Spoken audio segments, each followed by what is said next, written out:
এই যে ইন্ডিয়াতে মোদির দল বিজেপি ক্ষমতা আসার পরে বিভিন্ন মুসলমানদের প্রতি অত্যাচার অবিচার করতেছে বেশি, মানে কল্পনার বাইরে। মুসলমানদেরকে নামাজ পড়তে দিতেছে না, মুসলমানদেরকে গরু জবাই করতে দিতেছে না, তারপরে মুসলমানদের মসজিদ থেকে বাইর করে দিতেছে, মসজিদে আগুন লাগিয়ে দিতেছে, মসজিদে বেগু দিয়ে মসজিদ ভেঙে ফেলতেছে।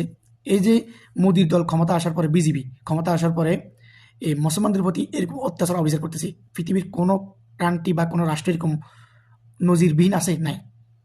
তাহলে এই ইন্ডিয়াতে উগ্রবাদী হিন্দুরা যে পরিমাণ অত্যাচার অবিচার করতেছে, এটার প্রভাবটা আমাদের বাংলাদেশে পড়বে। কেন পড়বে বলি।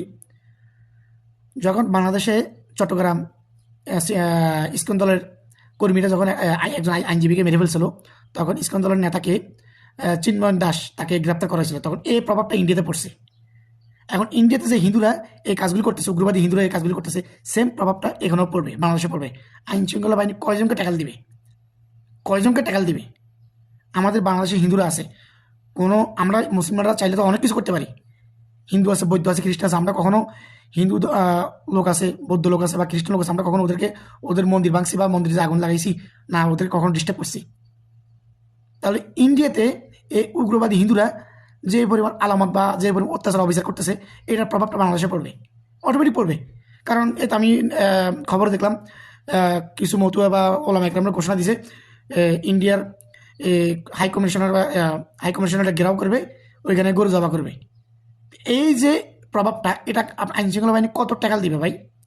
আর সবচেয়ে দুঃখের একটা বিষয় হলো, আমাদের বাংলাদেশের মুসলমানরা এরপরও যারা ইন্ডিয়াকে সাপোর্ট করে, তারা মুসলিম না, মুসলমানের শত্রু, ইসলামের দুশ্মন। তারা তারা দেখতেছে আমার জাতি মুসলিম ভাইকে ইন্ডিয়ার উগ্রবাদী হিন্দুরা অত্যাচার অবিচার করতেছে, এরপর অত্যাচার অবিচার করতেছে। সেম এরকম তো বাংলাদেশেও হিন্দু ধর্মের লোক আছে, তাদেরও তো এরকম অত্যাচার অবিচার করতে পারে মুসলমান লোকরা। আমরা তো কখনো করি না, কারণ কারণ আমরা এরকম চাই না। কারণ আমরা চাই আমাদের দেশটা শান্তি সম্পূর্ণভাবে যেন সবাই বসবাস করে এক অপরের সাথে, যেন কোনো দ্বিধাদ্বন্দ্ব যেন না থাকে। এই যে তারা এই অত্যাচার অবিচার করতেছে, এটা শেষ করতে যায় বুঝবে ভাই? আপনার কমেন্টে বলুন। সালামু আলাইকুম।